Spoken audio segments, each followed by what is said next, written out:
Sir supreme court ने 27 अप्रैल को live in relationship पे एक टिप्पणी की थी। वो क्या केस था, मुझे विस्तार से बताने की कृपा करें। ठीक है सर, मैं आपको बताता हूँ इसके बारे में। बताइए। सर, अभी हाल फिलहाल में सुप्रीम कोर्ट में एक केस आया था। वो केस एमपी हाई कोर्ट का था। पहले उस केस में एमपी हाई कोर्ट ने जजमेंट दिया था कि जो लिव इन रिलेशनशिप में जो महिला रह रही थी शादीशुदा पुरुष के साथ, तो उसको सुप्रीम कोर्ट ने, हाई कोर्ट ने गलत नहीं बताया। फिर वो महिला सुप्रीम कोर्ट में आती है शिकायत लेके कि मैं एक शादीशुदा पुरुष के साथ 18 साल से लिव इन रिलेशनशिप में थी। अब वो पुरुष मेरे साथ आगे जीवन नहीं बिताना चाहता, वो मेरे से अलग होना चाहता है। तो उस महिला ने उस पुरुष पे यौन शोषण का और रेप का आरोप लगाया था। इस पे सुप्रीम कोर्ट ने कुछ टिप्पणी की थी जो अपन देखते हैं। बताइए। तो सुप्रीम कोर्ट में ये केस बीवी नागरत्ना और जस्टिस उज्जवल भुइया की बेंच के पास ये केस था। उसमें सुप्रीम कोर्ट ने टिप्पणी की है कि अगर कोई लिव इन रिलेशनशिप में रह रहा है और उस स्थिति से कोई बाहर आना चाहता है तो वो एक आपराधिक जुर्म नहीं है। ठीक है। और उसके साथ सुप्रीम कोर्ट ने यह भी कहा है कि आपको जो कंसेंट, आपकी जो सहमति से जो यौन संबंध बने हैं और जो यौन अपराध, रेप जैसे केस है, उनके बीच अंतर करना बहुत जरूरी है। ठीक है। तो उन्होंने कहा है कि जो सहमति से जो यौन संबंध बने हैं तो वो एक आपराधिक नहीं हो सकते। ठीक है, पहली बात ये कही। अब ये पूरा केस क्या अपन देखते हैं। केस ये है कि एक महिला है जो विधवा है, वो 18 साल से एक शादीशुदा पुरुष के साथ लिव इन रिलेशनशिप में है और अपनी कंसेंट से है, और उस महिला के एक बच्चा भी है। ठीक है। तो अब वो पुरुष है, उस महिला के साथ रहना नहीं चाहता है, उससे अलग होना चाहता है। तो वो महिला पहले एमपी हाई कोर्ट में आई, फिर सुप्रीम कोर्ट में आती है। जब सुप्रीम कोर्ट में आई तो बीवी नागरत्ना ने इस केस में 27 अप्रैल को उनसे क्वेश्चन किया कि आप बिना शादी किसी के साथ रिश्ते में कैसे आ गए। ठीक है। तो सुप्रीम कोर्ट ने यह भी कहा है कि जो आपका सहानुभूति दिखाते हुए उस महिला को कहा है कि हम आपके भावनाओं को समझ रहे हैं। तो उन्होंने कहा है कि आप इसके लिए आप उससे गुजारा भत्ता की डिमांड कर सकते हैं, क्योंकि आपका एक 7-8 साल का बच्चा भी है। ठीक है। तो उन्होंने उस महिला के प्रति सहानुभूति भी दिखाई और यह भी कहा कि हम महसूस कर रहे हैं कि आपके साथ गलत हो रहा है, लेकिन अब आपका जो संबंध था उस पुरुष के साथ वो आपकी कंसेंट से था, आपकी मर्जी से था, तो आप उसको रेप के केस में नहीं डाल सकते। उसके साथ पहली बार लगभग ऐसा हो रहा है कि सुप्रीम कोर्ट किसी केस में दो आमने सामने जो लोग हैं उनको मध्यस्थता की बात कर रहा है, समझौते की बात कर रहा है। तो इस केस में सुप्रीम कोर्ट ने उस महिला को कहा है कि आप इसमें समझौता कर सकती है या फिर मध्यस्थता की ओर जा सकती है। ठीक है। तो ये लगभग ऐसा पहली बार हो रहा है। ठीक है। और सुप्रीम कोर्ट ने यह भी कहा है कि इस संबंध से जो आपका बच्चा पैदा हुआ है वो नाजायज नहीं है, उस बच्चे के भी अधिकार है। तो सुप्रीम कोर्ट ने यह भी श्योर किया कि आप उस बच्चे के अधिकारों का हनन नहीं कर सकते, उसको भी जीवन जीने का अधिकार है। ठीक है। इस केस में आगे देखते हैं। मार्च 2026 में इलाहाबाद हाई कोर्ट ने लिव इन रिलेशनशिप पे ही कुछ टिप्पणी की थी। वो केस था अंतर धार्मिक विवाह का, जिसमें स्नेहा देवी और मोहब्बत खान दो यंग थे, दोनों 18 साल के थे, लेकिन दोनों लिव इन रिलेशनशिप पे थे और ये रिश्ता उनके घर वालों को मंजूर नहीं था। तो वो लोग हाई कोर्ट में गए थे और पुलिस से सुरक्षा मांगी थी और हाई कोर्ट से सुरक्षा मांगी थी कि हमें इसके लिए सुरक्षा दो। तो इस केस में जस्टिस AR मसूदी और AK श्रीवास्तव ने कुछ बेहतरीन टिप्पणी की थी जो एक ऐतिहासिक फैसला माना जाता है। उन्होंने कहा था कि सामाजिक असहमति के बावजूद अगर कोई लिव इन रिलेशनशिप में है और रहना चाहता है तो यह कोई अपराध नहीं है और न ही कोई गैर कानूनी है।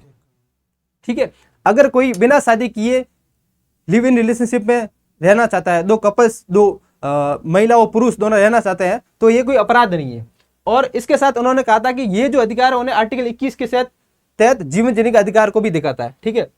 उसके बाद सुप्रीम कोर्ट ने यह भी बोला कि अगर कोई लिव इन रिलेशनशिप में रहना चाहता है और उसके बाद उसके बाहर निकला है, उसके साथ हिंसा हुई है, तो वो एक तो घरेलू हिंसा कानून है 2005 का, घरेलू हिंसा अधिनियम 2005 का, इसके तहत एक तो वो गुजारा भत्ता की मांग कर सकती है महिला या फिर सुरक्षा की मांग कर सकती है।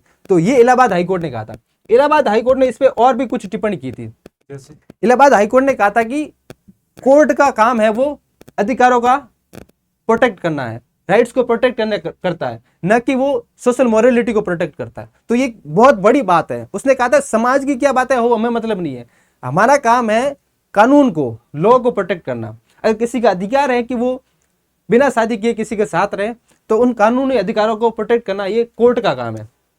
इसके साथ ही इस केस में इलाहाबाद हाईकोर्ट ने पुलिस को इंस्ट्रक्शन दिया था, और पुलिस को इंस्ट्रक्शन दिया और उसके साथ उन्होंने एक सुप्रीम कोर्ट के एक जजमेंट की बात की थी। सुप्रीम कोर्ट का जजमेंट था एक शक्ति वाहिनी वर्सेस यूनियन ऑफ इंडिया। इस केस में सुप्रीम कोर्ट ने पुलिस को ऑर्डर दिया था कि ऑनर किलिंग के केस में आप महिलाओं को या फिर दो कपल्स को सुरक्षा प्रदान करोगे, ठीक है। तो इस केस का जिक्र इलाहाबाद हाईकोर्ट ने किया था और पुलिस को, यूपी पुलिस को आदेश दिया था कि स्नेहा देवी और मोहम्मद खान को सुरक्षा प्रदान करें, ठीक है। ये केस था। अब अपन देखें लिव इन रिलेशनशिप के बारे में। अभी भारत में इसके लिए कोई अलग से कानून या फिर इसका अलग से कोई संविधान में जिक्र नहीं है, फिर भी भारत में कुछ राज्यों ने लिव इन रिलेशनशिप के लिए कुछ रजिस्ट्रेशन का काम शुरू किया। अगर कोई लिव इन रिलेशनशिप रह रहा है तो ऐसे बहुत सारे केसेज आ रहे हैं कि उसमें किसी को सुरक्षा प्रदान नहीं हो रही है, किसी के कुछ अलग अलग केसेज आ रहे हैं, तो उनको रजिस्टर करने के लिए उत्तराखंड भारत का पहला राज्य है जिसने यूसीसी के तहत, यूनिफॉर्म सिविल कोड के तहत ऐसे केसेस को रजिस्टर करना शुरू किया है। और हाल फिलहाल में गुजरात राज्य ने भी ये केस शुरू किया है कि वो लिव इन रिलेशनशिप के केसेस को रजिस्टर करेंगे, ठीक है। और हाल फिलहाल में राजस्थान हाई कोर्ट ने भी राजस्थान सरकार को ऑर्डर दिया कि आप एक पोर्टल बनाइए जिसपे इन कपल्स का रजिस्ट्रेशन करो कि वो लिव इन रिलेशनशिप में रह रहे हैं, ठीक है, ताकि आगे किसी भी तरीके जाके मुद्दे नहीं हो, इश्यूज नहीं हो, ठीक है। कोर्ट को पता रहे, सरकार को पता रहे कि ये लोग जो है वो अभी लिव इन में रह रहे हैं, ठीक है, ठीक है। तो अपन एक बात इसमें और आती है कि अभी कर्नाटक राज्य ने एक कानून पारित किया था, ईवा नमावा विधेयक 2026। इस विधेयक में कहा गया था कि कोई कपल्स है जिन्होंने अंतर जातीय विवाह किया या अंतर धार्मिक विवाह किया है, तो उनके साथ ऑनर किलिंग की समस्या बहुत ज्यादा आती है। तो इससे बचने के लिए कानून लेकर आया था कि सम्मान और प्रतिष्ठा, ऑनर किलिंग में होने वाली हत्याओं से बचाने के लिए कानून लेकर आए थे ताकि हिंसा को रोक सके। और इस केस में, इस विधेयक में प्रावधान किया गया कि किसी को पसंद की शादी करने का स्वतंत्रता है, अपनी पसंद से शादी कर सकता है। वहीं गुजरात में ये प्रावधान किया गया, अगर आप लिव इन रिलेशनशिप में है 30 दिन से और आप 30 दिन के अंदर आपने रजिस्ट्रेशन नहीं करवाया तो आपको 3 माह की जेल भी हो सकती है। तो एक तो ये बात हो गई, अगर आप लिव इन रिलेशनशिप में हैं और आप उस केस को, उसका रजिस्ट्रेशन नहीं करवा रहे हैं और 30 दिन हो गए तो आपको इसके लिए जेल भी हो सकती है। और वहीं कर्नाटक राज्य क्या कह रहा है कि आपको पसंद की शादी करने की स्वतंत्रता है, आप रहो, आपको रजिस्ट्रेशन करने की कोई जरूरत नहीं, ठीक है। और जो लिव इन रिलेशनशिप से जुड़े बहुत सारे केसेस आज तक अपने सुप्रीम कोर्ट में आए हैं, वो केसेस देख सकते हैं। जैसे लता सिंह बनाम उत्तर प्रदेश राज्य, एस खुशबू बनाम कन्नीपल्ली में अन्य हो गया, नाज फाउंडेशन बनाम दिल्ली सरकार का, इस केस में 377 को असंवैधानिक घोषित किया गया था, ठीक है। और जोसेफ साइन बनाम भारत संघ। तो ये बहुत सारे केसेस है वो लिव इन रिलेशनशिप से या फिर जो इंतरजातीय विवाह या फिर जो अंतर धार्मिक विवाह हो गया, इन सब से जुड़े हुए हैं। तो आज की चर्चा को सर यही खत्म करते हैं। अच्छा, आपको कैसा लगा सर ये सब चीजें? बहुत बढ़िया से आपने एक विस्तार से जो समझाया है ना, हाँ, तो मुझे लगा कि हाँ वास्तव में आपने बहुत अच्छा समझाया। अच्छा, ये वो केसेस हुए हैं जो अब तक जो है इस पे लिव इन रिलेशनशिप पे दिए गए? नहीं, लिव इन रिलेशनशिप पे नहीं है, मतलब उससे कहीं ना कहीं इनडायरेक्टली जुड़े हुए हैं जो अधिकारों को प्रोटेक्ट करते हैं, ठीक है। बहुत बढ़िया सर, अच्छे से मुझे समझ में आया। और